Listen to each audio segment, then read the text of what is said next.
Morning, everybody. It's DJ Envy, Angela Yee, Charlamagne the God. We are the Breakfast Club. Let's get in some front page news. Where we starting, Yeezy? Well, Governor Andrew Cuomo in New York has said that he did not know that he was making women uncomfortable. And he's explaining himself after at least 3 women so far have come forward with allegations of sexual harassment. I now understand that I acted in a way that made people feel uncomfortable. It was unintentional, and I truly and deeply apologize for it. I never touched anyone inappropriately. I never knew at the time that I was making anyone feel uncomfortable. And I certainly never, ever meant to offend anyone or cause anyone any pain.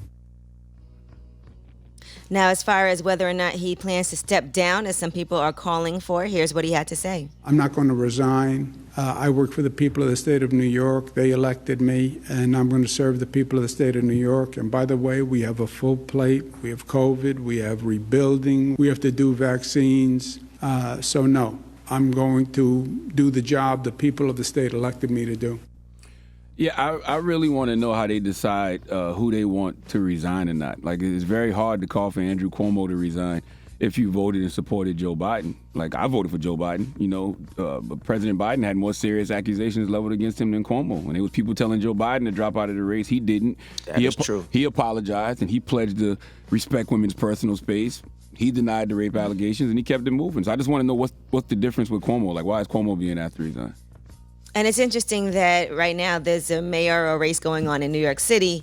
And so some mayors have aligned themselves with the governor, and now they're having to kind of step back and not do that at this time.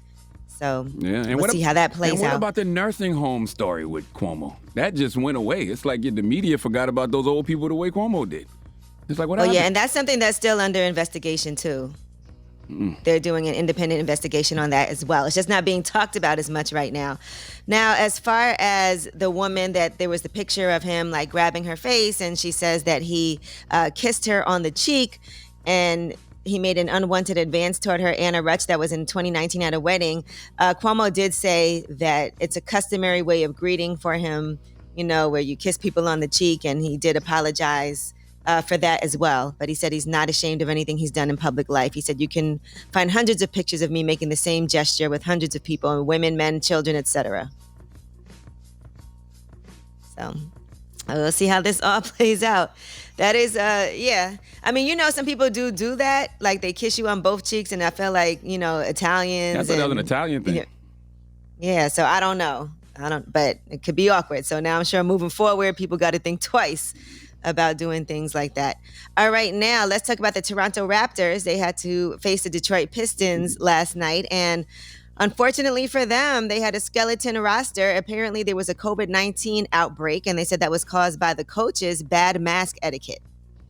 So apparently, some of the positive tests over the last week, they said it was an internal spread of the virus, and that's from inconsistent mask wearing from the coaching staff members. And they couldn't find anybody to fill those roster spots. Drake didn't want to suit up. Drake could have suited up. Yeah, he could have suited up. Drake could have ran out there and ran a couple minutes for the Raptors. Bieber plays a little basketball. Yeah. I don't think Bieber stays in Toronto though. All right. Well, a lot of those people who were sidelined yesterday will not be expected back for the next game against the Boston Celtics. And that is your front page news. All right. Thank you, Miss Yee. Now, earlier this week, we had Dr. Carlhart on. Last week.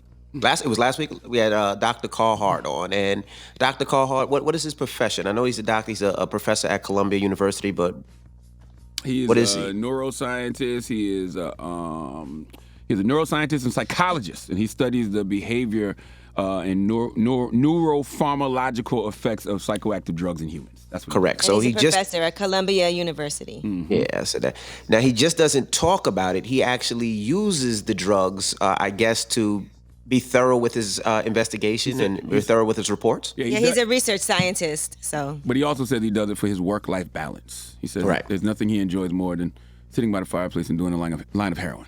That's right. Well, Dr. Steve Perry will be joining us this morning. He heard that interview and had some things to say about it, all right? So we're going to talk to him when we come back. So don't move. It's The Breakfast Club. Good morning.